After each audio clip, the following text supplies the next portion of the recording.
Hey everybody, it's your friend Kevin, and this is your vibe of the day.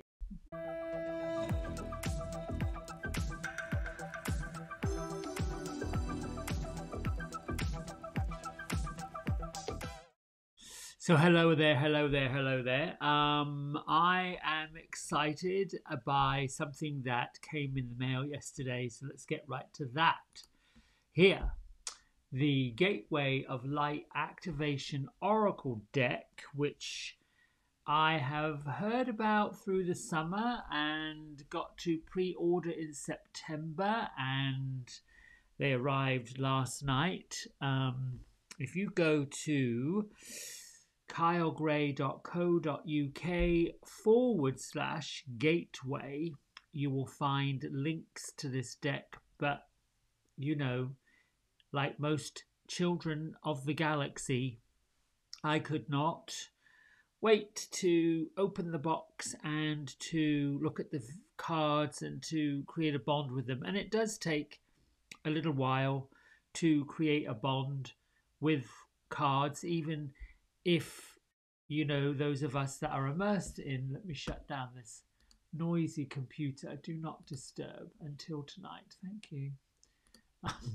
Otherwise, it'll be pinging all day long. Anyway, so it does take a while to bond with these tools, even though folks are experienced card readers, intuitives. These are tools.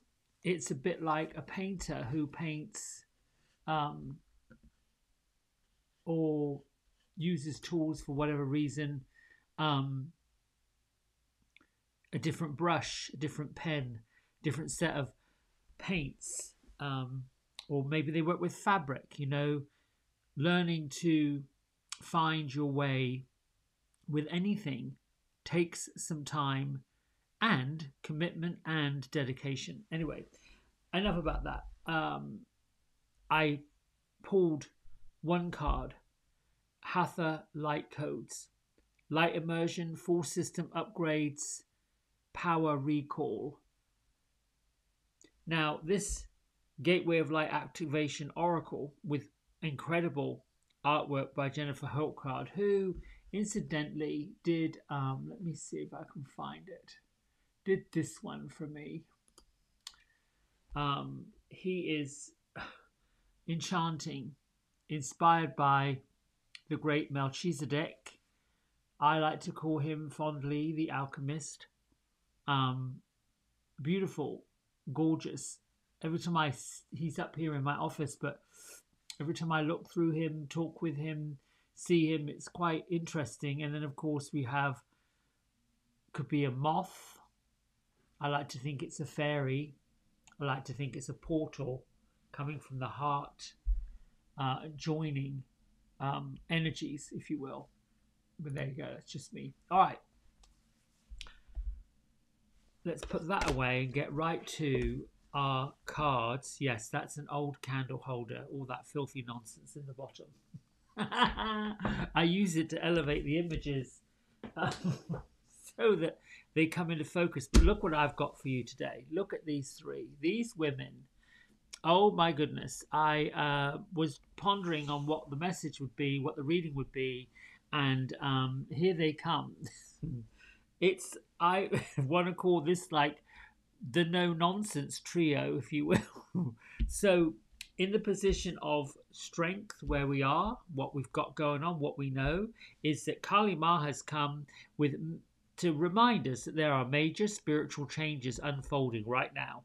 And this is all of our chances to just lift and soar and move and shake and go and just do our thing, to claim our space, to claim our power, and to be in all that we are and all that we know to be. In the place of heart, in the place of what we're working on while we go through these spiritual transitions, is love and peace. And the Mother Mary comes with a message to say, let go of the need to be right and choose the peace. Mother healing is possible at this time. So, in essence, we've got Kali Ma saying, stand in your power, claim your space, access what you need to access, your inner strength, your inner confidence, that love, that light that you came into this world with, activate it. And the Mother Mary is saying, do it, be okay with it, but also understand that you're coming from a place of love and a place of peace, not a place of, I'm a powerful person, watch out for me, I'm going to get you. That's not really what this is saying. It's saying that through your loving, kind lightness, your joy, all the things you're doing for people, the extra dollars you give if you have them, the warm clothes you give if you have them, all of those lovely, wonderful things make you soar, make you shine, make you move forward. What we have to work on, and this is a Lady Portia's message, is putting things into divine order or being part of divine order. So there is a way to do what you intuitively feel is right. And the important message which is unfolding as you work through the challenges is there's a difference between I need to be right and doing what you feel is right. Oftentimes, especially now, as we work through the sifting and the sorting, the moving away of mental, spiritual, physical clutter, when we go through these transformations, when we lift up out of the feeling of into the feeling of when we do that, there's this tendency that those around us, those about us, those old habits pop up. They're a little bit like weeds in the garden. Weeds in the garden of our heart, weeds in the garden of our life, that we pull them up and then there's another one. We pull it up, there's another one. Pull it up, there's another one. We're always going to face challenges, and for sure, there will always be opposing forces. There has to be opposing forces to create balance, to create the harmony, because without that, we wouldn't appreciate certain things. I'm hoping I'm making sense. So as we transform, as we move forward, there is the fear of the unknown, that we don't know what's going on. Then there's the ego that wants to be right, wants to stay put, wants to tell the whole world what we've discovered, or is not interested in going down there and doing this and no thank you. And somewhere in there is this sort of egoic, fearful, lashing out, slapping, sharp, reactive responses to things. It's normal. It's natural. It's the kind of thing that starts wars. This is where Mother Mary and Lady Portia pops up and says, okay, we get it, we understand it, but there is the feeling that's right and the needing to be right. And this is where it comes up. Powerful leaders, powerful people, people of power, have shown themselves to be that way by intimidation, by control, by, oh no, you're going to do it this way, laws. All of these sort of systemic types of rules. And in the last maybe 40 or 50 years, that's worked. People have sort of followed along because it's kind of been the way things are. But now we're in a new culture. We're in a new era. We're in a brand new space. We have multicultural individuals coming in, being here. In the last maybe 10, 20 years, parts of this United States has embraced and celebrated a bilingual way of being, We've embraced and celebrated people of color, all sorts of cultures, which for me is quite remarkable. I kind of like that. It's like, ooh, I get to try different foods. I get to listen to different types of music. And yes, at first, getting used to a different beat, getting used to a different sound, getting used to a different thing was a bit off putting until it becomes okay, comfortable. And I believe our society, no matter what age you are, you could be, I don't know, 18 or you could be 80.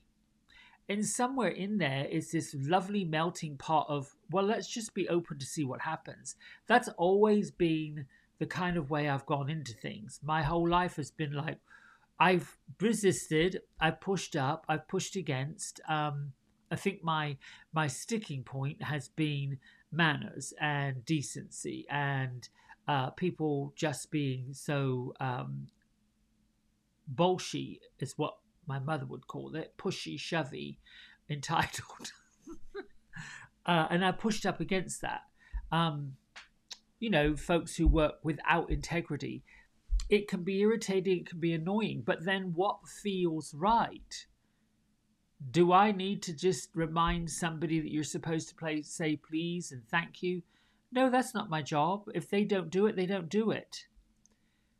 It is what it is. But I can do it. I can be that. I can do what that feels right. I can be the next person in line that says, thanks so much for taking care of me. Are you having a good day? I can even introduce myself to a complete stranger who might think I've gone a bit batty, but that doesn't matter. These are the things that's examples of the difference between doing what feels right and giving up the need to be right. Our job is not to police other people. That's on their path. That's what they're here to do. Or at least I say my job. You can feel like you need to police people. That's up to you. It is difficult because there are such polarizing opinions on everything. And I'm choosing, because I work with the public and I work with people of different opinions, I choose myself to look at each and every situation, each and every person as a new opportunity for growth, for expansion, and for learning something else. I was reminded recently that by promoting other people, by giving other people credit, it discredits me or discredits myself, or it puts me behind them. Well, I don't feel that way. I didn't do it to feel that way, so that doesn't land.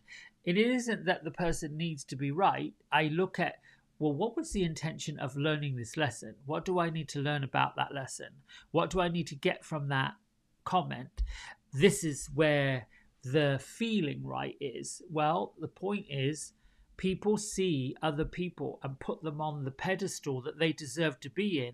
And sometimes the people that they're putting on the pedestal doesn't see the pedestal. They don't feel like they're on it. They feel like they're just the same as everybody else. That would be me.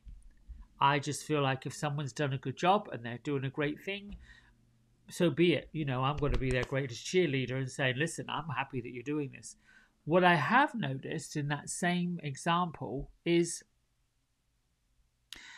there is a time that I have done this. I have pushed people forward. I have been that kind of super fan, if you will. And I noticed now, looking back, that it was that I wanted that person to be the great and powerful Wizard of Oz or Queen of whatever. And by putting them on that pedestal, lifting them up, seeing what they're doing, it was not really because, yes, I believe what they were doing was fantastic and I'm happy to be a cheerleader for them.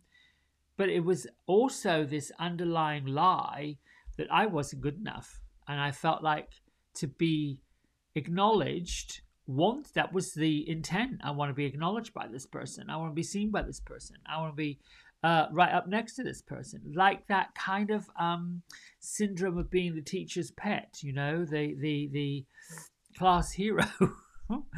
When I look at that, part of myself and I take a look in the mirror at it, I don't like that. I feel like, wow, this is that's what I was talking about, the harmonizing, the piece about yourself that it's the shadow work. The shadow work is, wow, you wanted to see that person, that famous person, that person that's popular.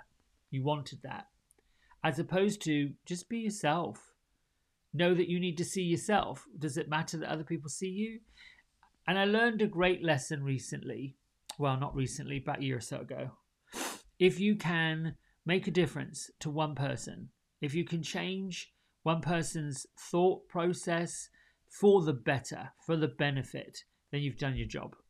And there are countless elementary teachers who, when they're in elementary, their students might look at them and think, oh, okay, no, I don't like this person. But later on, they come back as seniors and they remind their elementary teacher of what they taught them, of, oh my goodness, I was in your elementary class back in 1993 and this is what I learned from you. That's huge. And I've got goosebumps. This is what we all should do. That's a long-winded way of explaining what these three cards are. We're in transformation. We should give up the need, give up the ego, give up this idea, give up the ideals that we are something, we are special already. Claim that and stop trying to be special. Stop trying to be right. Stop trying to push, force, or get anybody else's opinion on your side. And then do what feels right. Do what lets your heart sing. Soar upward, soar outward, and find that light within. All right, I'm going to read from Melody Beatty's book. Sometimes I feel like these messages are all over the place, but it is what it is. Let's see, where are we? 24th of November. The power of gratitude never wanes. The haunting music of Amazing Grace followed me throughout my travels. I heard it first in the rustic cabin I rented in Arizona. The music from a distant flute wound through the air, filling it like an incense, filling me with peace. The next time I heard the music was at an old Montana hotel. The notes were clear this time, as the soothing melody drifted across the courtyard. Then, near the forest in Washington, I heard the hymn once more, again, played on a flute. The notes rang out. The melody filled the air. Gratitude flooded my soul. Amazing Grace is following me, I thought. I thought again, no, Grace wasn't following me. Grace had found me. The power of gratitude never wanes. Say it whenever you feel and believe it. Say it when you don't. Thank you, thank you, thank you. Soon you will hear the music too. This song of grace will touch you with its haunting melody. Amazing, amazing grace. Oof. I got those goosebumps, angel kisses, God kisses, I call them now, all over me. I should have read that first before I went into this big explanation of what these three women are saying. I'm glad they're here. I'm glad they gave a message.